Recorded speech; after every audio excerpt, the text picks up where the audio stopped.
Hey, what's up? How's it going? Welcome to my 1 to 99 crafting guide. I'm going to be covering everything that I could ever think of, regarding this skill. I'm currently 95 crafting, and I plan to get 99 very shortly. So yeah, stick around for the quickest methods and the best way to make some gold via crafting. And also guys, I just uploaded every single 99 guide, so make sure you check those out. If you do enjoy this video, let's get into it.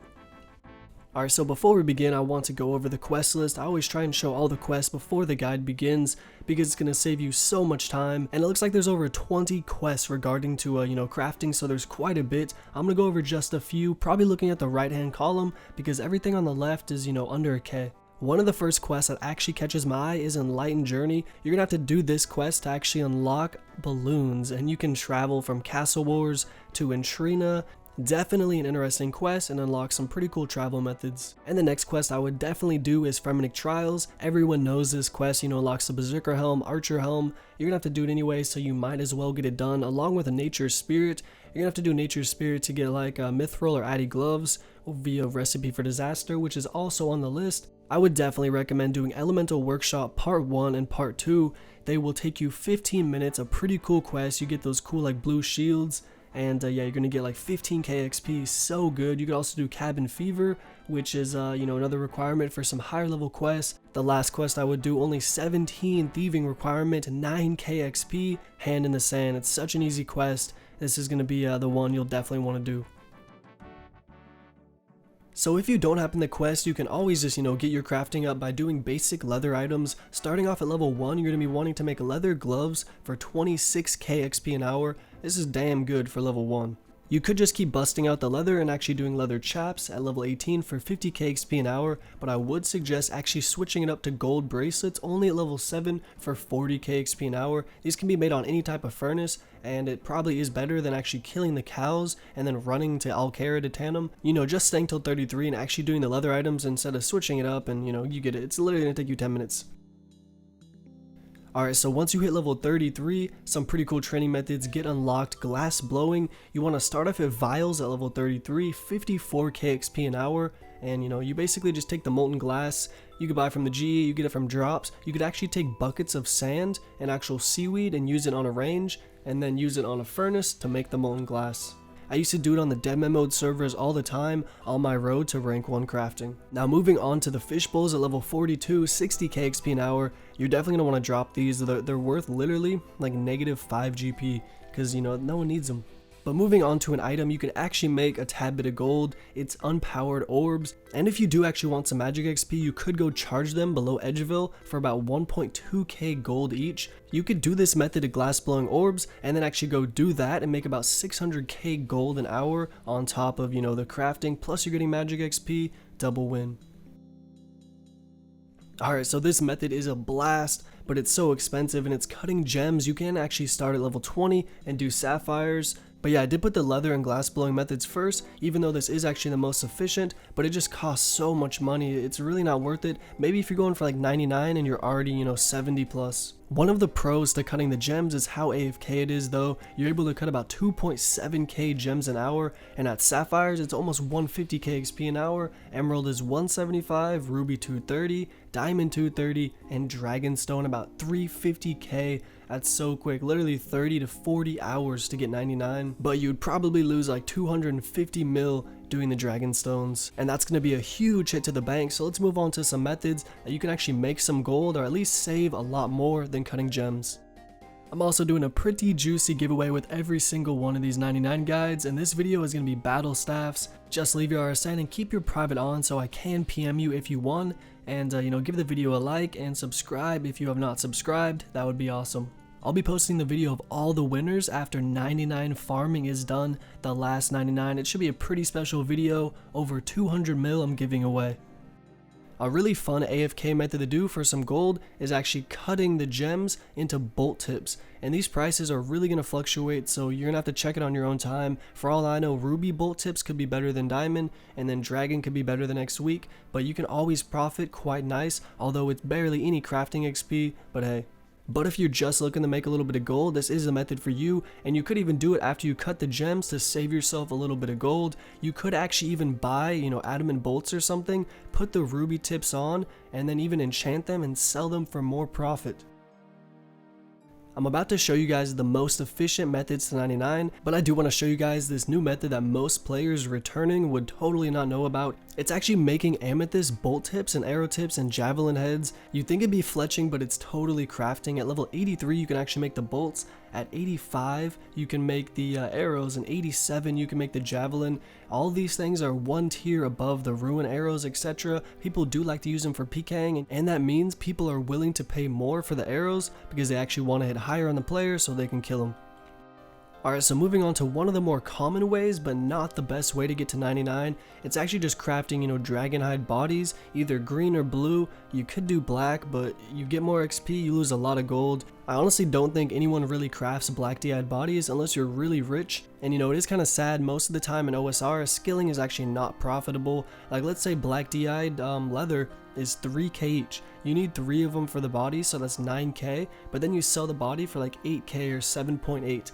And in deadman mode servers, I would be buying those hides for like 2k and selling the body for 25 to 30, so you make 15k profit. But I guess if the game's out for so long, everyone unlocks the levels for the skills, and me personally, I can make, like 200 black D bodies in my lifetime, but I would only need 1 of them, maybe, 20 of them in my bank or something, but yeah.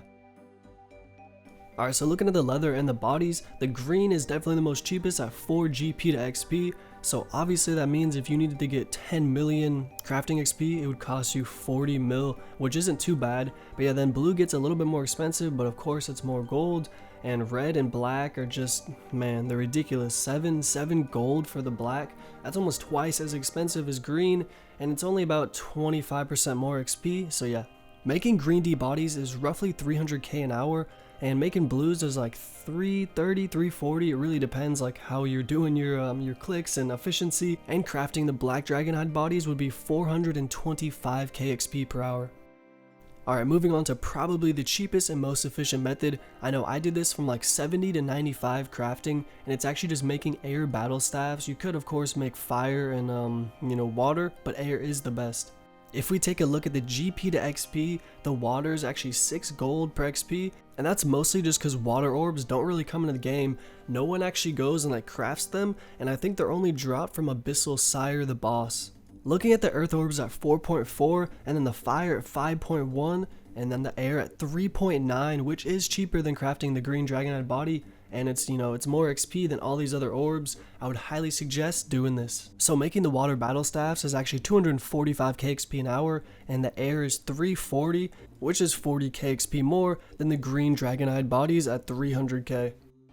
So I have a pretty cool AFK money making method I've saved to the end of the video, but I do want to touch upon the Zenyte jewelry real quick. You're going to need about 90 crafting plus to make these, but you can make so much gold. You actually need an onyx and a Zenyte shard, which is dropped from Monkey Madness 2. They're about 9 mil plus the onyx, and most people don't actually know how to make these, or they just don't, even if they're 99 crafting. And you can see high levels all across the game. Everyone's got like a pair of the torture amulet, a suffering, etc. They're really, really useful. So if you do happen to train crafting past 90, I would totally look into making some of these. You could actually make some of your money back. I actually have a clip in my unique money making method video where I made about 20 torture ammies and I sold them for 10 mil profit. Like, the gap to make these is 300 to 500k normally, and you could even just craft fury amulets for like 50k, maybe to 20k gap, which still isn't bad considering it takes like 10 seconds each amulet. You could also fletch and then craft and then make and enchant the bolts. I just covered in my 99 fletching guide, but yeah, there's a lot of money to be made right now because a new dragon stone, like dragon bolts came out, and dragon diamond bolts, a whole bunch of new bolts. So if you do have the levels to make these bolts, it's some pretty good fletching XP and not bad crafting XP, plus it's just amazing gold. Go try it out.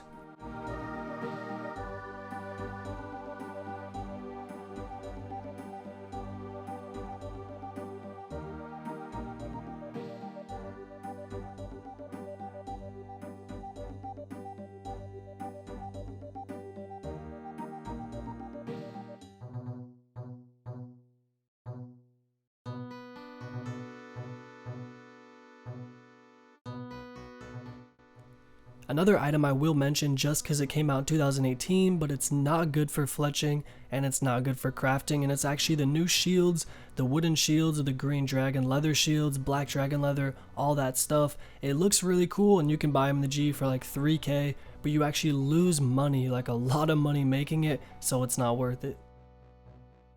So about a week ago, I wanted to actually test how much money you could receive by crafting red topazes into burning amulets, and I made a lot of money. So let me show you guys how I did it. You could actually craft bracelets of slaughters as well, or even some of the opal items. There is a whole bunch of new gem jewelry that came to the game a couple months ago. Might want to look into it, they have a lot of features.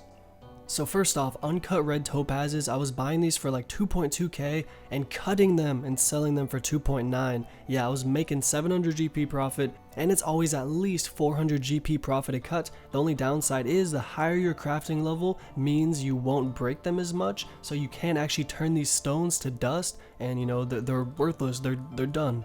After you've actually cut the gems, you're going to want to buy and take silver bars to a furnace and turn them all into unstrung amulets. You could then use balls of wool, which would be pretty cheap, or you could actually use a lunar spell, which is string jewelry, and you basically just sit back AFK and get a whole bunch of magic XP, but it is a lot more costly to string the jewelry like this. And lastly, you would just enchant them with the ruby enchantment. It's like 90k XP an hour for magic, which is really good. It doesn't seem like it's that much, but it was. And after that, you could see I was selling them for 5.5. This was a little extreme because the Revenant Cave 2 hype was around there, but you could still find a nice margin, and I'm sure they're going to settle out to about 4k.